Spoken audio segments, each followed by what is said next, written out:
Hello friends, today, China is one of the most powerful countries in the world. But can you imagine that only 40 years ago, the poverty rate in this country was over 90%. Poverty and starvation had made the country miserable. But in the next 30 years, we saw such a huge transformation that the poor, starving country reached thus far. In 1978, China's contribution to the global GDP was only 2%. Today, China contributes more than 18% to the global GDP. Their poverty rate is less than 1%, and China is the second largest economy in the world. In many ways, it can be considered a superpower country. But how was this possible? What was the magic they used? Come, in this video, let's do a detailed case study on China. China was emerging from its Cultural Revolution as one of the world's poorest nations. 1978, Deng Xiaoping had an idea, one that would turn communist China on its head. Since then, China has made extraordinary strides in various fields. So how did one of the world's poorest countries become a global superpower in just 4 decades? China is named after the Chinese word Qin. It is written as Qian, but pronounced as Qin. Qin was the name of an old dynasty which ruled China 2,000 years ago and unified China. Another interesting fact here is that Chinese people do not refer to their country as China. They use the name Zhongguo for their country. It means the Middle Kingdom. It symbolizes China's 4,000 years old history. How China used to be the center of the world. It was in the middle. You can see on the map. China is the world's 4th largest country. It borders India, but most of the Chinese population actually lives quite far from India, on the east coast. This is because the fertile land on which agriculture is possible is mostly situated in that area. In the west, there are the Himalayan mountains and deserts. Because of its size, China used to be a very successful and powerful kingdom till the 19th century, and after that, it was affected by colonialism. Although the British could not fully occupy China, as they did on the Indian subcontinent, but still, China was looted in different ways.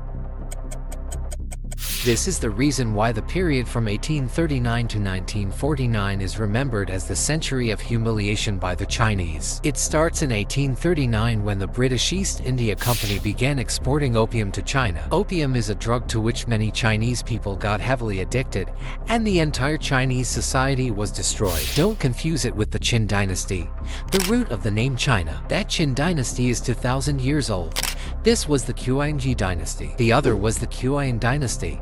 Same pronunciation. From 1937 to 1945, Chinese people had to endure even more terrible torture, this time by the hands of Japanese colonizers. In World War II, around 30 million Chinese were killed. In the midst of all this, a ray of hope was seen when China and the Allied forces finally won World War II. Japan retreated, but right after the end of World War II, a civil war broke out in China. A war between the Chinese Communist Party and the Nationalist Party, KMT. It started in 1927, but when Japan invaded during World War II, they had stopped fighting temporarily. The Civil War ended in 1949 with the victory of the Chinese Communist Party. The people of the Nationalist Party fled to a nearby island, which is now called Taiwan, and the mainland China was ruled by Mao Zedong. This was the point where it can be said that China was formed as the country we now know. The 1st of October 1949, People's Republic of China was born. The leader of the communists and the hero of the revolution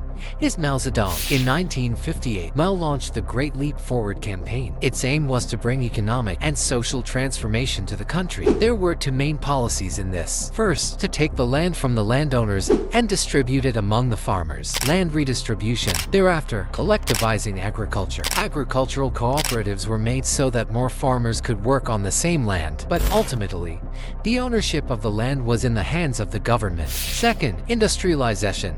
On the one hand, large industrial plants were built for steel production, and on the other hand, telling people to make small-scale steel furnaces in their backyards to produce steel at a local level. The intention was good, to develop the country economically, but the result was very bad. The small-scale steel furnaces that people had built in their gardens were producing low-quality steel. This led to the resources being wasted. Secondly, the farmers did not have any incentive to increase their production because there was no profit sharing and no private ownership. The ownership of the land was ultimately in the hands of the government. So, whatever crop was being grown by the farmers had to be handed over to the government. This led to a huge decline in productivity, Between 1958 and 1961, the grain production fell by 15% in just a few years. Mao Zedong's reign in China brought disastrous consequences due to untested policies. The Great Famine, caused by bad weather and Mao's decisions like the sparrow extermination campaign, led to the deaths of 20 to 40 million people. The ecological imbalance from killing sparrows caused pest infestations, worsening food shortages. Later, Mao's Cultural Revolution 1966 aimed to suppress opposition but led to chaos, public humiliation, and violence.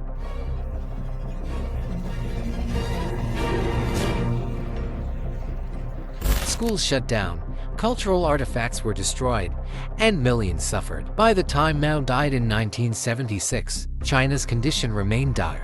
Post-Mao, Deng Xiaoping introduced economic liberalization, transforming China. He implemented policies like the household responsibility system, allowing farmers and factory managers more autonomy. This boosted productivity and improved living standards.